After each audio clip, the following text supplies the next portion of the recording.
Coming up on Jerusalem Dateline, chaos in Gaza resulting in scores of deaths, stampedes surrounding humanitarian deliveries, and in a separate event, IDF soldiers firing in self-defense after multiple warnings.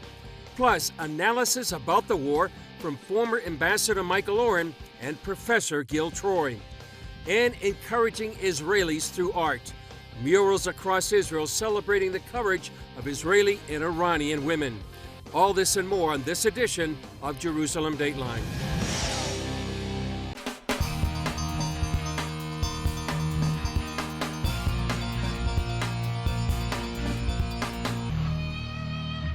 Hello and welcome to this edition of Jerusalem Dateline. I'm Chris Mitchell.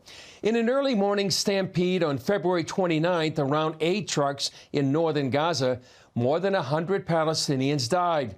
Paul Strand has more on that and the latest news. The White House labeled the deadly incident caught on camera by Israeli military drones tremendously alarming and called for an investigation. It appears most who died were crushed by a crowd rushing the trucks, or were run down as those trucks, driven by Gazans, began to flee the mob scene.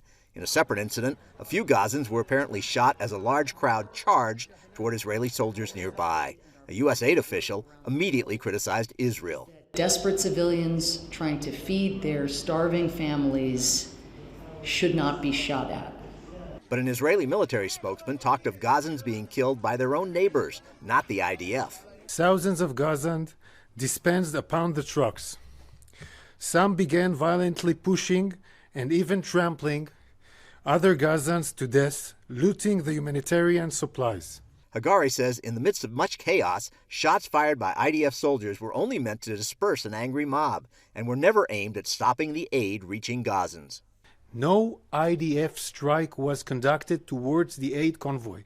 The American Jewish Committee Global Voice reported of the more than 100 killed, fewer than 10 were shot.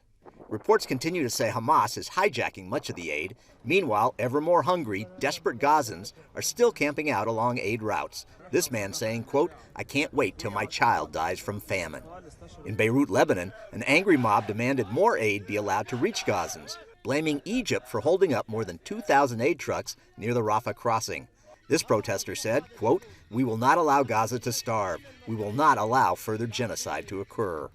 In the latest terrorist attack in Israel, a 57-year-old rabbi and a 16-year-old hitchhiker were shot dead in Samaria Thursday by a Palestinian Authority policeman turned terrorist. He shot two of our residents where they were here in the gas station.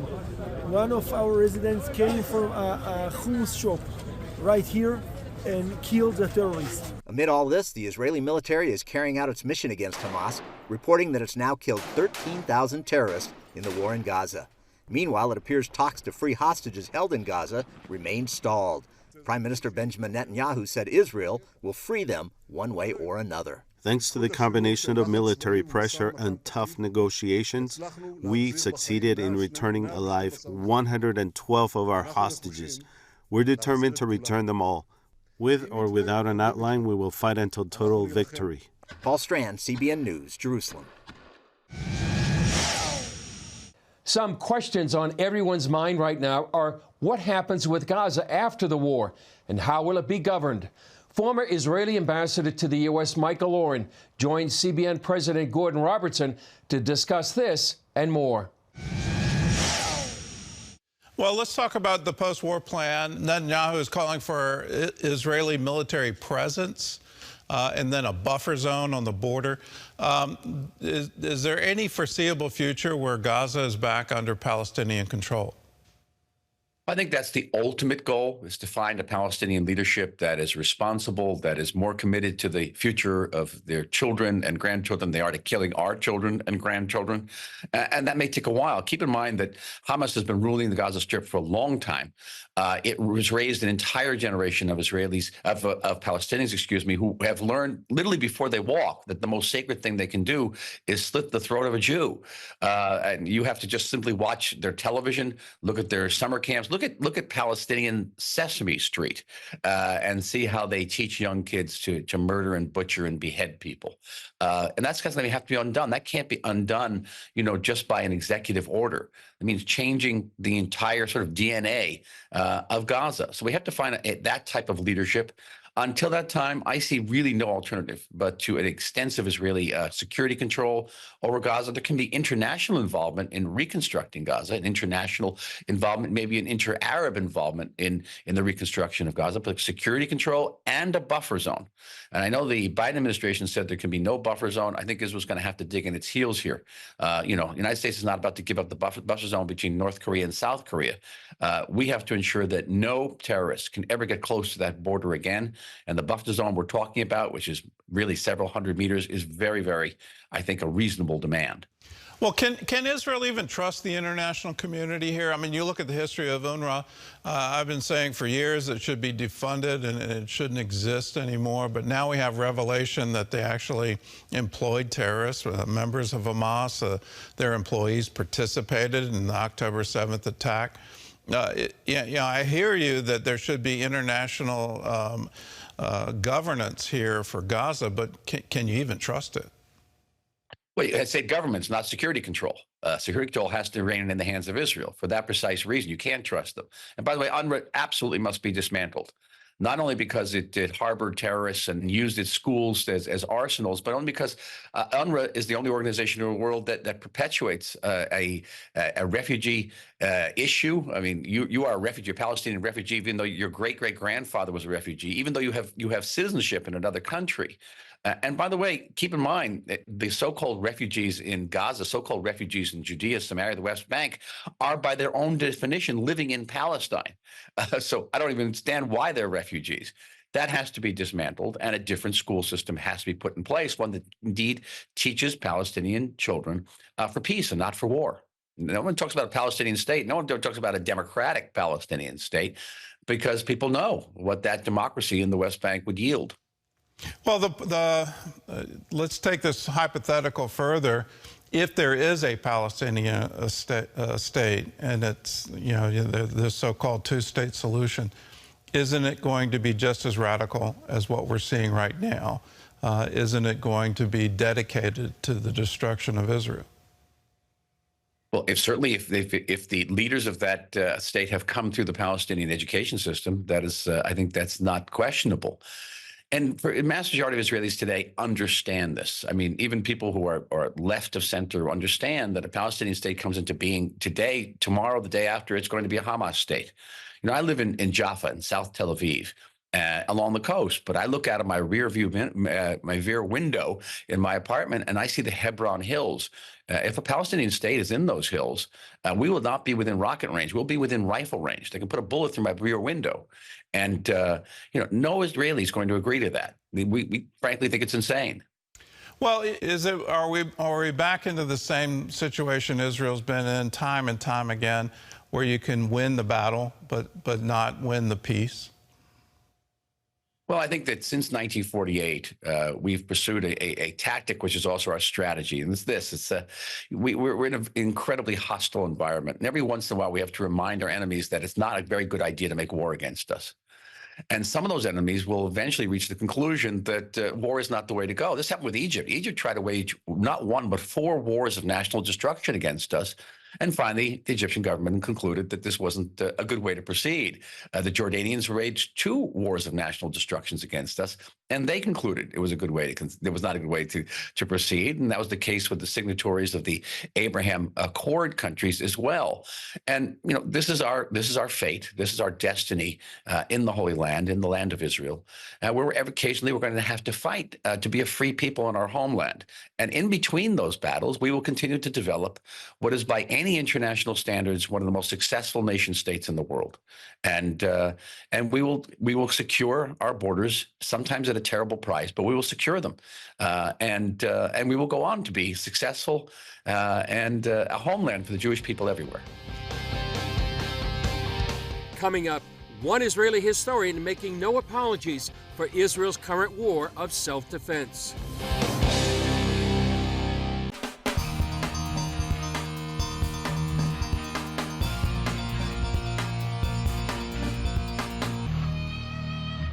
In the messaging put out to the world by Hamas, Israel is characterized as the aggressor in Gaza. A correspondent, Paul Strand, spoke with an historian and professor who presents a very different view. Take a look. We're speaking with Gil Troy, a Jerusalem Post commentator who recently wrote this column, No Apologies, Israel is Acting in Self-Defense. Gil, people from all over the world are, charging Israel as just waging this war horribly and killing innocent Palestinians. But I take it from that column, the last thing you think Israel should do is apologize. I have a problem. I'm an American historian. I know that Abraham Lincoln didn't apologize during the Civil War. I know that Franklin Roosevelt didn't apologize during World War II. I've also read Just War Theory, which says that when you have a supreme emergency, you have to respond. On October 7th, while there was a ceasefire, which had been pushed on Israel by the international community, Hamas attacked in the most brutal, despicable way, killing over 1,200 innocents. And Israel had no choice but to respond. And when you come to assess the morality of war, and we know that looking for morality in war is kind of like looking for vegans at a cannibals convention. But fundamentally, when you talk about morality of war, you say, is it just or is it not? And then, when we actually see how disciplined Israel has been, and every innocent life shouldn't be killed, it's terrible. But when Israel's been so disciplined, and basically they've killed one civilian for every one terrorist, that's an extraordinarily low ratio. The United States ratio tends to be 4 and 5 to 1, especially in urban warfare. Traditional urban warfare is 10 to 1. And so every death is a tragedy, but I'm actually very proud and I will not apologize. America's President and Secretary of State have said things like Israel's acted over the top in Gaza and is dehumanizing Palestinians. What do you say to America, who would talk to Israel at a time like this, especially when Israel was the victim here? They were the ones who were invaded and attacked and had 1,200 people killed. What do you say to America? So first, let's go back to President Biden's initial words. Don't. He said to the rest of the world, he said to Hezbollah, he said to Hamas, essentially, don't do this, and to Iran, don't get involved. So we have to go back to that. The only way to do don't without it being just talk is, unfortunately, to use guns and rifles and tanks. And so my appeal to the American people is simply judge Israel as we judge ourselves. Judge America as Barack Obama acted in Mosul and in Iraq against ISIS. Judge America as it responded after 9/11. Judge America by the standards of democratic standards, and we'll see that Israel is defending not just itself, but defending Western civilization and defending the United States of America. You quoted in your commentary the famous writer Amos Oz, who is no warmonger. I think he was considered a peacenik. Why did you quote him, and what did he say? Amos Oz was one of the most famous Israeli leftists. From the time the 1967 war was over, he said, let's give back the territories, let's work with the Palestinians, let's find a peaceful solution. And in 2014, when Israel was once again faced by waves of rockets from Hamas. And let's remember that Israel withdrew completely from Gaza in 2005. And yet Hamas took over in 2007, and the rockets and the terror increased. And in 2014, Amos Oz is being interviewed with a very important reporter like I am being today. And he said, before you ask me a question, I want to ask you a question. What would you do? What would you do if your neighbor came, took his kid or your kid and hid behind the kid and then started shooting? How would you fight? He said, we have no choice. What would you do? And that's my appeal to America. What would you do? How do we defend ourselves against people who hide behind hospitals? I call them Hamas-spitals. They hide in mosques. Let's call them Hamasks. They call them kindergartens. Let's call them killer gardens. They use every civilian infrastructure to hide behind, and then they target our civilians. So we're really against an enemy which is very diabolical, that has no problem hiding behind their own people.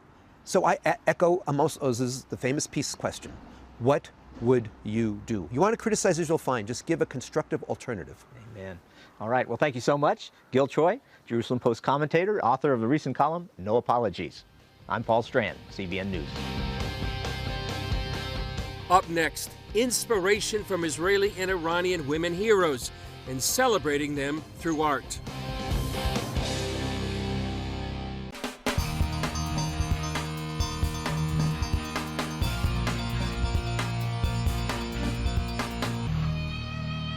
Iran's current government may be an enemy of Israel, but historically there's a strong connection between the two countries.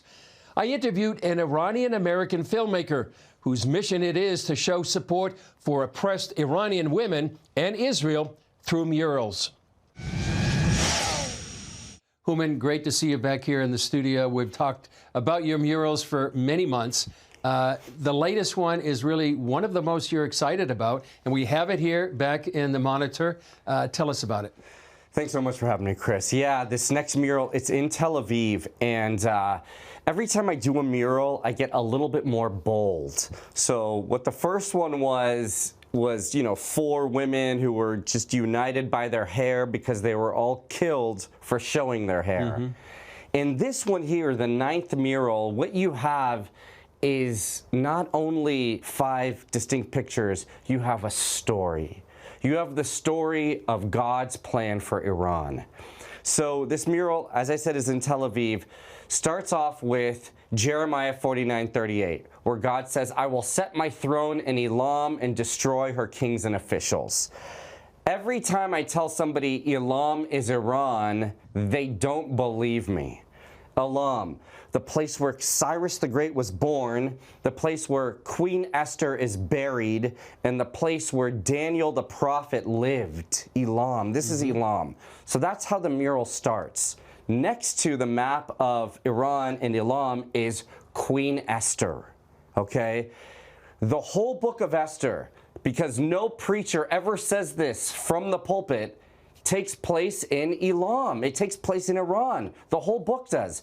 And above Queen Esther is Esther 4:14, which every preacher boils down to, you were chosen for such a time as this.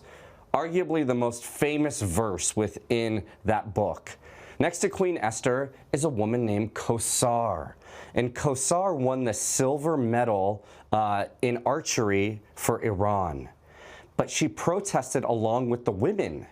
And as a result of protesting the Islamic regime, they have these little guns with pellets and they shot out one of her eyes. So I have her riding a lion with a bow and arrow in her hand. Strength, a true woman warrior. And above her is Hosea 11:10.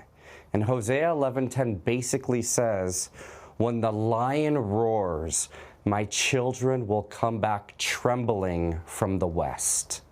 It's a call. It's a call. God saying to the Jews, return, return to the land. Next to Kosar is Sherel Haim-Pur. Sherel Haim-Pur is a Persian Jewish soldier who was killed by Hamas on October 7th.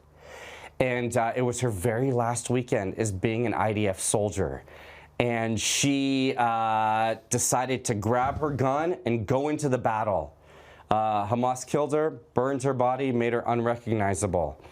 And so I put her in because she too is a strong female warrior. And then the last symbol is basically 2 hands. One hand is the flag of Jerusalem. The other hand is the Shah's flag, the flag with the lion holding a sword with the sun rising in his back, forming a heart. And above that, I put Jeremiah 49:39, which is basically God saying, I'm going to reestablish the fortunes of Elam. I'm going to destroy her kings and officials in 38. I'm going to reestablish her fortunes in 39. Because there are many goals with these murals. I want to inspire the people of Iran to keep fighting for their freedom. But really, I hope and pray that Iran and Israel will be friends again today as they have been for 3,000 years. I don't think a lot of people understand that and know that there has been a historic ancient connection between the Persian people and the Jews. Yeah, that's exactly right. All the Persian Jews are from 500 BC. They're all from the time of Esther. When you talk to a lot of scholars about Judaism, they'll say the Persian Jews are the purest Jews, and they've kept and maintained their tradition for so long. And today, to this day, in Iran right now, there's still 15,000 Iranian Persian Jews in Iran. Well, yeah. Well, kol hakavod, Hooman. Amazing mural, and what a story and a message. Yes. For such a time as this. Thank you. Still ahead, digging out from the rubble of war, how CBN partners are helping kids and families get back to normal.